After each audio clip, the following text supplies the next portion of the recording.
Hi, this is Ignite Your Potential. And today we're talking with one of our awesome coaches, Dr. Christine Brooks. Hey, Christine, why don't I let you introduce yourself and you can talk a little bit about how you work with clients? Thanks so much, Colleen. It's really great to be here today. I've always worked with people in advocacy roles or in coaching roles in whatever job I've ever done. So, since my early 20s, I've been working with artists and educators and entrepreneurs. And oftentimes, I find myself in the role of really being the sounding board or being the person who was sitting with people when they were in a creative stuck place or were struggling to find their way through some strategic problem in the business that we were working in together. And it was often my job to just really be in the moment with these people and with these groups. And I found myself recognizing that that was the part of the work that I love the best, no matter what job I ever had. And that led me to get a PhD in psychology. And in that moment, I realized I love working with people who are on the brink of change. Love working with people who feel stuck or feel a little bit confused about next steps or find themselves in the place of what I really call the overwhelm of opportunities, where they're not quite sure which pathway makes the most sense moving forward. And so got so excited when I was able to join Ignite Your Potential because all of the work that I had done over the course of my career culminated in me now being able to do this work every day.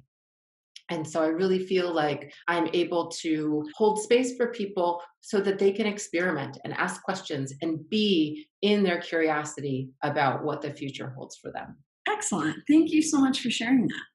And, I know you do life coaching, career coaching is probably a predominant part of the work that you do at this time. But working with all different types of professionals and creatives.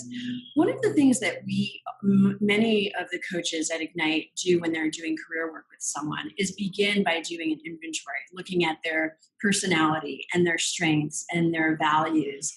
We often do that inventory and put it into a career criteria, a list of things that need to be in place for you to thrive in the workplace.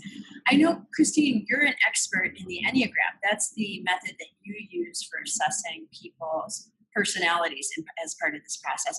I wonder if you would speak to that a bit, like a bit of, about what that is and why it's important in this work. Absolutely. And I really love working with the Enneagram. And the word Enneagram isn't well known to many people, but all it means simply, it's a Greek word that means a nine-sided symbol. And this is a system that has nine core basic types. So I consider it more of a system than a typology, in that the purpose of this is not about categorizing or diagnosing anyone. The purpose of the system is really getting clear about what I call the strategies and the habits of mind that we form over time, that oftentimes early in our life are quite successful in helping us to take care of ourselves and helping us to get our needs met. But sometimes over time and developmentally, those same strategies can get a little worn or can keep us stuck in certain places that no longer serve us, both professionally or personally. And so the Enneagram is a wonderful tool for developing self awareness around not just behavior, but the motivation underneath behavior. And so I find it to be a really effective tool in both career and life coaching because it helps us say, wow, how did I end up back in the same spot? Or how in the world am I not able to move past a certain point in a certain negotiation situation or in a certain relationship, in the workplace or in a personal life?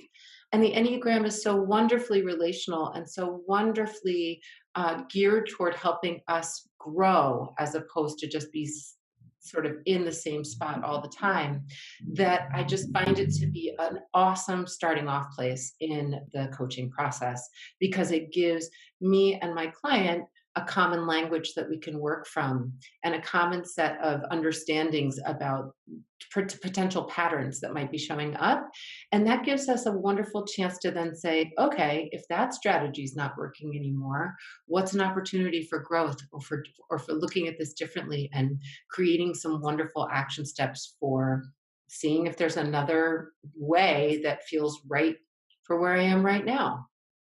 Excellent. That makes a lot of sense. And I could see how you could then you're using that and you're leveraging it to meet goals as well. Absolutely, Yeah. absolutely, right, and this is a developmental system. Mhm. So we have our, sort of way that we kind of go about things in the day to day, but in each of the 9 types, there's also opportunity for growth and change.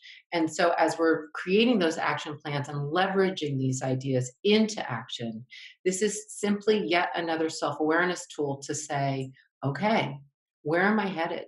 And what do I need to do? And how do I need to work within myself, but also in my relationships in order to maximize my opportunities and maximize my the action plan that I put into place? Because most of the people that I'm working with, all of the people that I'm working with, they're ready. They're ready to move. And this is just one more tool that we can put in their toolbox to really that they can take with them on their journey as they're Right. moving forward. That makes a lot of sense. I wonder if you could give us a specific example. We're speaking kind of high level, which is great, sort of the bigger picture of it. But can you think of a particular client maybe you've worked with recently? I mean, I know you're using this all of the time, but can you think of an example so people could understand more concretely how this would help?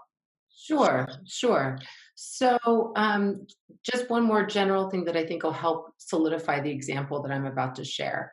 In each of the 9 types, I'm just using this one particular idea as a commonality. So, in each of the 9 types, there are essentially 9 unique ways that people do stuckness or do resistance. So each of the 9 types will have the same kind of similar hurdles that we all fall into when we're trying to move in a new direction or trying to really create change in our life. And so I'm going to take the type 6, which is called in this system the loyal skeptic, which I hope gives you a little flavor of sort of the core way of being for the loyal skeptic. These people are really, they're very committed to doing a good job. They're very committed to the concept of loyalty. So once you have earned their trust and they have earned your trust, they very much are relational people. They want to really act for the group. But they also have a challenge around the emotion of fear. And they feel like the world has a little bit of a safety problem, like the world's not the safest place. And so this type is known for their ability to create all kinds of scenarios for any kind of outcome because they're always wanting to be prepared for anything that might happen.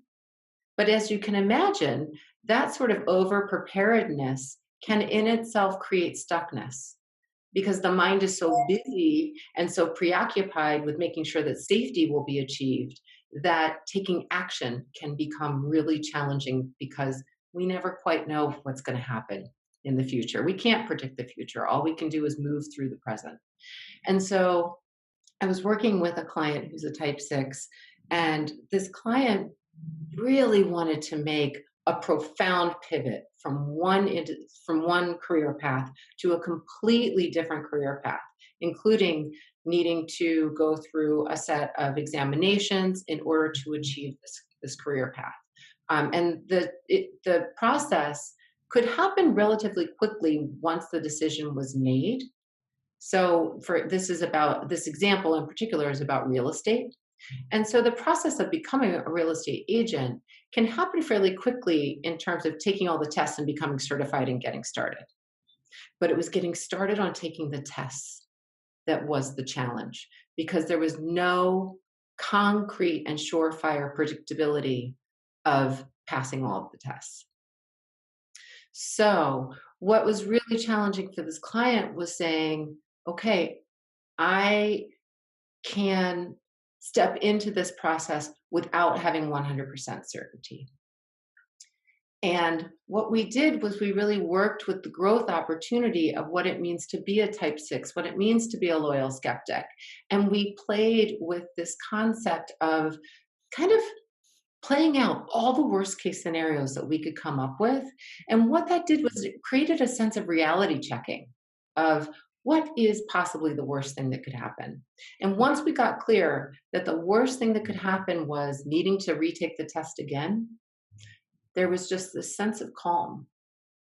And there was this sense of commitment that, okay, I've got support. I've studied for my test. I've done the very best preparation I possibly can. Now it's time for me to take action. And this person passed on the first round and moved on and is thriving. And so that's an example of using this system where it's like getting really clear about the processes, getting really clear about the ways in which we can kind of get in our own way and convince ourselves that it can only be one way. Right. And once that shifted, change was right there. And it was really incredible to witness. Excellent. I love that example. And I love how our work, the way you described it, I use the Myers and Briggs, but similarly, it allows us to really customize to each person. We all have different patterns that we might fall into.